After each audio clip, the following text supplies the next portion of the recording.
जिल्हा परिषदेच्या स्थायी समितीची बैठक गुरुवारी पार पडली। या बैठकीत आरोग्य विभागातील कंत्राटी कर्मचाऱ्यांच्या भरतीवरून सदस्यांनी अधिकाऱ्यांना धारेवर धरलं।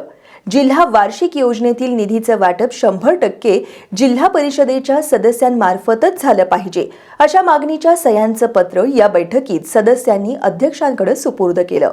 जिल्हा परिषदेच्या स्थायी समितीची बैठक गुरुवारी जिल्हा परिषदेच्या अध्यक्षा शिल्पा खोत यांच्या अध्यक्षतेखाली पार पडली। कबनूरमधील विन्सोल सोल्युशन कंपनीनं आरोग्य विभागातील कंत्राटी कर्मचाऱ्यांकडून 2 महिन्यांचं वेतन घेतलंय। ती 32 लाखांची रक्कम संबंधित कर्मचाऱ्यांना कंपनीनं परत करावी अशी मागणी या बैठकीत सदस्य अभिजित ताईशेटे यांनी लावून धरली। यावेळी विन्सोल सोल्युशन्स कंपनीला काळ्या यादीत टाकून पुन्हा काम न देण्याचा ठराव करण्यात आला। दरम्यान जिल्हा परिषदेच्या सदस्यांनी जिल्हा वार्षिक योजनेतील निधीचं वाटप 100% जिल्हा परिषदेच्या सदस्यांमार्फतच झालं पाहिजे अशा मागणीच्या सह्यांचं पत्र अध्यक्षांकडे सुपूर्द केलं। चंदगड, आजरा, शिरोळ, हातकणंगले, गडहिंग्लज तालुक्याच्या सभापतींसाठी इलेक्ट्रिकल वाहनं घेण्याचा ठराव करण्यात आला।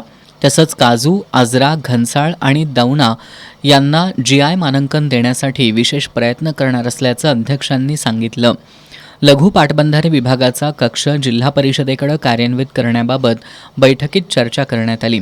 यावेळी अमरसिंह पाटील यांनी जी औषधं मुदतबाह्य होतात ती औषधं परत घ्यावीत अशी अट संबंधित कंपनीला घालण्यात यावी अशी मागणी केली। तर राष्ट्रीय गुणवत्ता हमी ही केंद्रशासित योजना प्राथमिक आरोग्य केंद्रांमध्ये राबवण्याची सूचना संग्राम कुपेकर यांनी मांडली। यावेळी मुख्य कार्यकारी अधिकारी डॉक्टर जॅस्मिन, बांधकाम आणि आरोग्य सभापती सारिका नांदेकर, समाज कल्याण सभापती श्रद्धा गायकवाड, शिक्षण आणि अर्थ सभापती शीतल यादव आदी उपस्थित होते।